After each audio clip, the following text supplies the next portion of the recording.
Hello guys, welcome to my YouTube channel. So in this video, we'll be solving Leetcode Biweekly Contest 117 problem 1 and 2, that is distribute candies among children.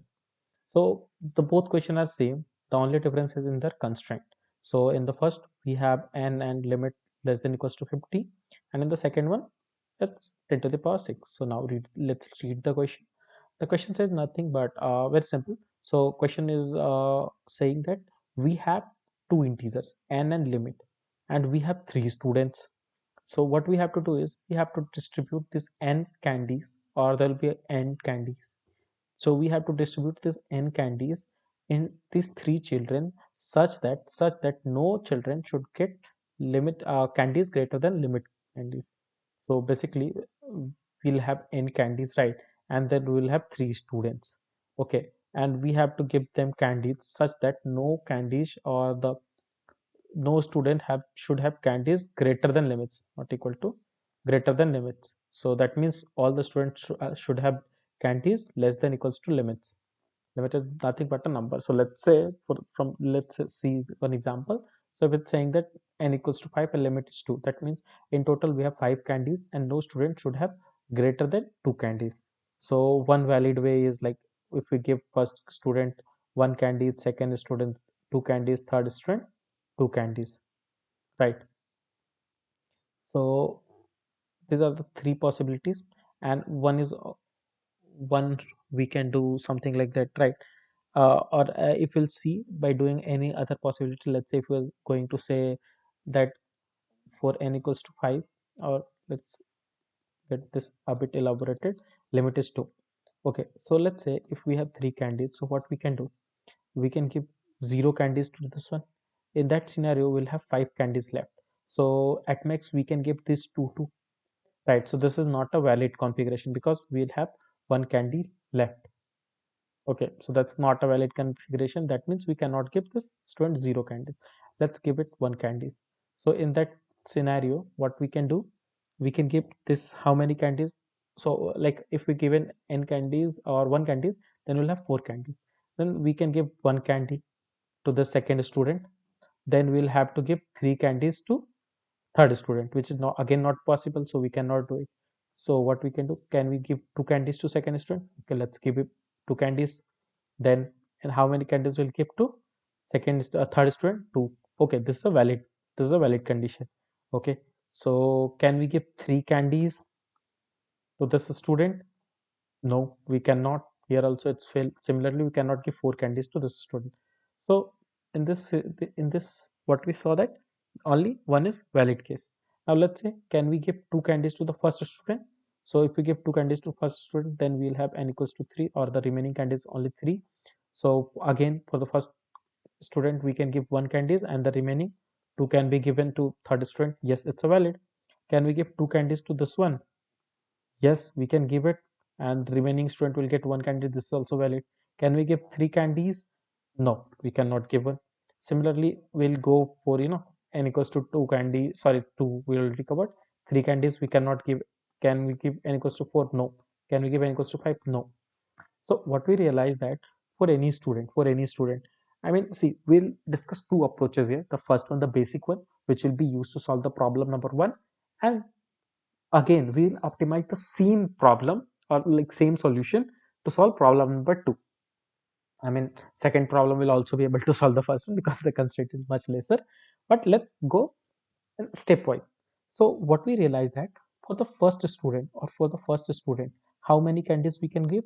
Either we can give 0, 1, 2 till what, minimum of n comma limit. I mean, let's say there were handy 100 candies and the limit was 50.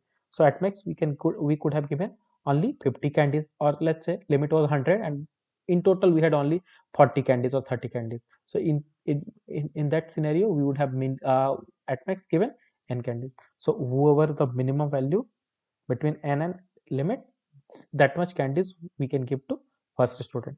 So now let's say that we have given it I candies. So now we would have n minus I candies. Again, for the second student, how many candies we can give?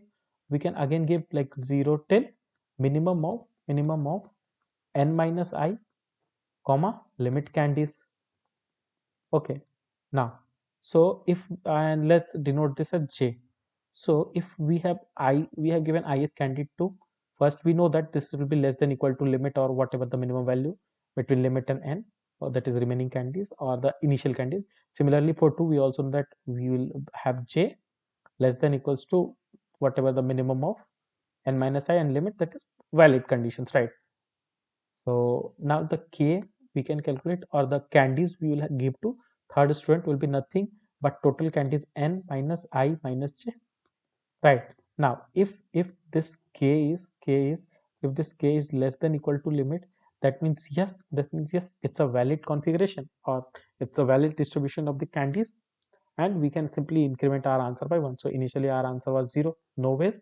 So what we did, first of all, we did, can we give 0 candies? Yes. Then we check for all the possibilities for 2 candies, and again for, if we'll check the remaining candies can be given to third student. If yes, then we increment our answer. So if we'll see the first solution, we have done nothing but the same thing. We have initialized our result, and we have run a loop that saying that the first student will get I candies, and the remaining j candies will be nothing but n minus I, right? So we have run a loop for giving candies to second student, and then the third student will get automatically get, because total n candies were there. So if you are giving I to first student and j to second student, then the remaining candies will be n minus I minus j. And if that is under the limit, then we can, under the or equal to the limit, right? Then in that scenario we can simply increment our result by 1, and finally we'll return the result. So this will work fine, even though it's a nested loop and the value of n is 50. So this will work fine, no problem. But in the second scenario, what we'll see, we have n is 10 to the power 6. So there we cannot run a nested loop. This will get a TLE. Okay, so how we'll proceed? We'll proceed in the same manner. What we'll do for better understanding, let me just copy paste it. Just a second. Okay, let me add a text over here.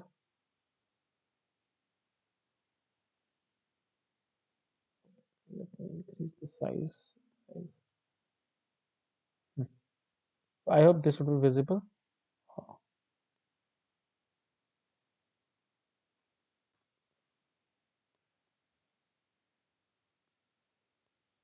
Okay, so now see guys. So here, or let me change this.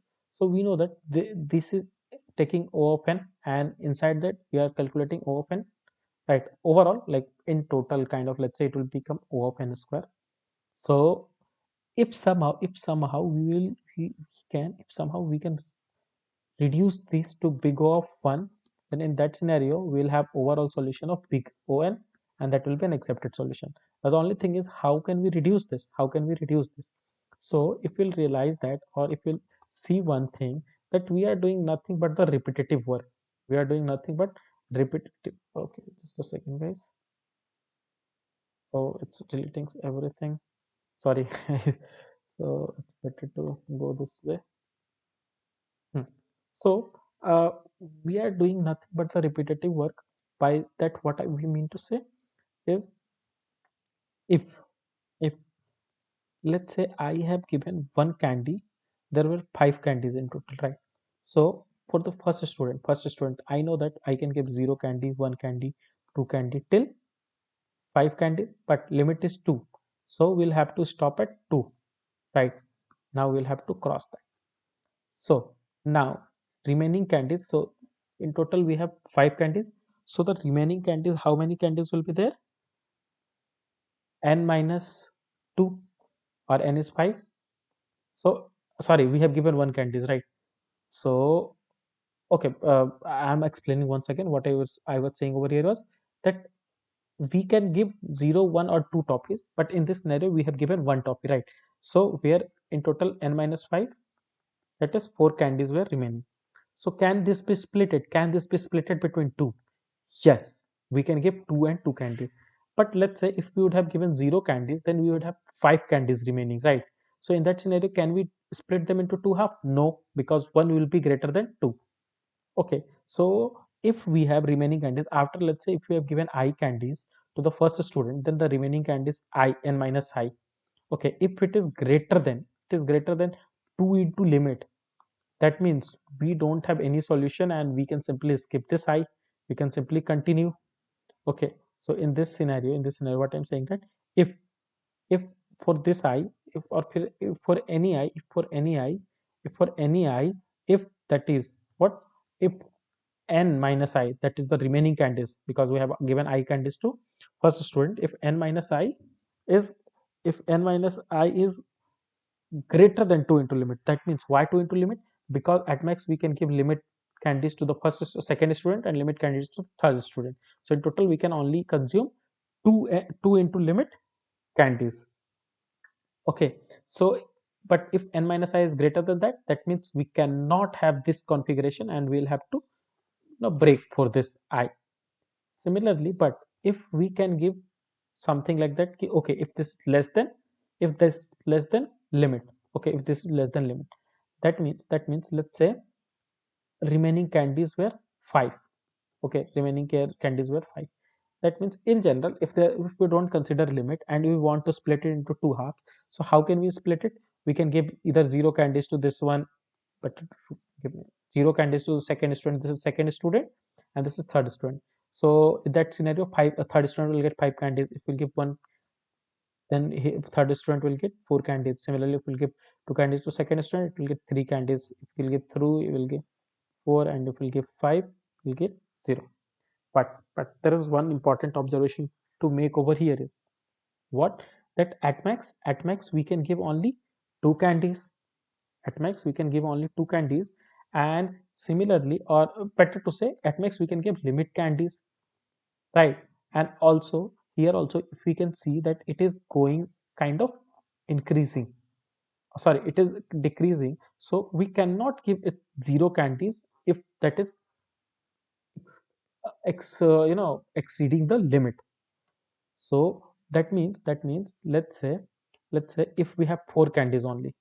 So let's say if we have 4 candies, so in that scenario, for the second student and third student, how we would have split it? That is, 1 candy we have given to first student and we have 4 candies. So 0, 1, 2, 3, 4, that would be the distribution. In that scenario, 4, 3, 2, 1. Sorry, 2, 0. Here it will be 1, 2, 1, 0. Okay. So in that scenario, what we can see, only for this case, we can see that the condition is getting satisfied. Only for this case the condition is getting satisfied. What I am saying is, like, for this also the condition is, the number of candies is less than limit, and for this also the condition is getting, the number of candies is less than equal to limit. Else, if you'll see, for this it is less but it is greater, so we cannot have this configuration, similarly cannot have this configuration because these two are getting greater than limit. So if we'll take any other cases also, so let's say if our limit was 7. Okay, if our limit was 7 and we have total, let's say, 10 candies, if we'll have total 10 candies, so in that scenario, what we'll say, if this is the second student, this is the third student, we will start something like that. We can give 0 candies, 1, 2, 3, 4, 5, 6, 7, 8, till 14, but it won't make any sense because beyond 7 we know that all the configuration will fail. Similarly, here we can give 14 candies, 13 candies, 12 candies, 11 candies, 10 candies, 9, 8, 7 candies, and 6 candies. Okay, something like that. So again, we'll have just one configuration, this one, which will satisfy. But let's say if our limit was something like 8, if I increase our limit to 8, that means this condition will also gets add up, because here also both the values are less than equal to 8. Similarly, this one is also less than equal to 8.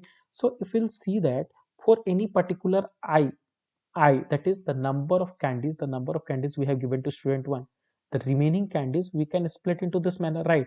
And for each split, we can find out, if we somehow find out this number, if we somehow find out this number in O of 1, so this is nothing but the second loop we have talked about here, right? Just a second, where it went. here. So here the second loop is doing nothing but that thing only, right? Because it's saying that we will be given j equals to 0. That means for the second student, we'll give 0 candies, then it is possible. Then if it is giving 1 candy, then it's possible or not. So what I'm saying is, if somehow we can find these values, if somehow we can find these values, or the number of configuration for which it is getting succeeded, then we have our answer, because it will be getting calculated in O of 1, and total it will become O of n because of the outer loop. So now, can you find this, or what are the observation we can make over here? So first thing, we can clearly say that the upper limit is nothing but the limit. But let's say in some scenario, let's say in some scenario there are only 7 candies only, and the limit was 8. So the upper limit will, that scenario will become the lesser one. So what we can say is, the upper limit is nothing but the minimum of limit and maximum value. Okay. So at max we can go the maximum value till here. Now what will be the remaining candidate, or what will be the remaining candies if we give the maximum? If we give it the maximum value, then what will be the remaining candies? That will be nothing. So like initially we have given I candies to the first student, right? So the initial remaining were nothing, n minus I, nothing but n minus I. So now in this remaining, what we can say that the remaining, if to the second student, what I am saying, listen carefully, if to the second student I am giving the maximum amount of candies, so in that scenario, what will be the remaining candies? Nothing but remaining minus mx. Let's store or update our remaining candies. Now if this remaining is greater than this mx itself, if this remaining is greater than mx itself, then in those scenarios we won't have any result. Okay. But if this mx is less than, or if you'll see one thing, so this 8 is nothing. If we'll see this 6, so the number of different configuration that is possible is nothing but 6 minus 8 plus 1. So I mean, one can start from this 8 and go to till this 6. Why? Because we are decreasing 1 candies, and we can go 6 in this second student, and it will automatically go 8 in third student. So if we'll see, we have to just calculate this value, and this is nothing but, if this is 8, this is 6, then we know that this was mx, and this was nothing but remaining minus mx, right? So how many configuration we have? We can start from 8 for the second student, and we can keep on decrementing, or if we are following this kind of structure, so we have started from this lower limit and we have moved till 8. So this lower limit is nothing but this remaining, right? And we can go till mx. So we started at 6, we went to 7, and then finally went to 8, and the number of configuration here is nothing but mx minus rem plus 1. Okay, but in some scenario it may happen that remaining is much more higher. So I mean, let's say initial remaining was 100, and our 100 only, and our limit was 10. So in that scenario, this current remaining or here remaining will be 90. So in that scenario it will go negative. So either we will have one configuration or not. It doesn't we won't count the negative one. So similarly, in answer, what we can upgrade, we can simply add answer plus is equals to maximum of either 0 or whatever the value we are getting from here, that is mx minus rem plus 1. This is mx minus rem plus 1 is nothing but the number of configuration we can have from here, right? We already know that we can start from 8, and will third student will get 6, or if we have given 6 candies to second student, it will get 8 candies. So it's nothing but we will start from one point and end at another point, and similarly one point will be, or for the third student it will go in reverse of the same configuration. Okay, so here it would be clear, I hope. Now if we'll come to the solution, we have done same thing. First of all, after giving I candies, we calculated what is the remaining number of candies. Then we checked if that remaining number is greater than, then we simply skipped this because there won't be any solution. Else we calculated the maximum limit, we calculated the minimum limit, or the remaining, what we saw over here, that is minimum limit, as in this 6, and this 6 was calculated was nothing but the total remaining element minus this current element. or the maximum element, sorry. So that we calculated m is the thing but mx minus rem plus 1, and we added in our result whatever is the maximum. If it goes negative, then we ignore it, else we'll take this m and finally return our result. Okay, this is an accepted solution. I hope this would be clear to you, but if you guys still have any doubt, ask in the comment section. I'll be happy to help. Thank you guys, see you in the next video.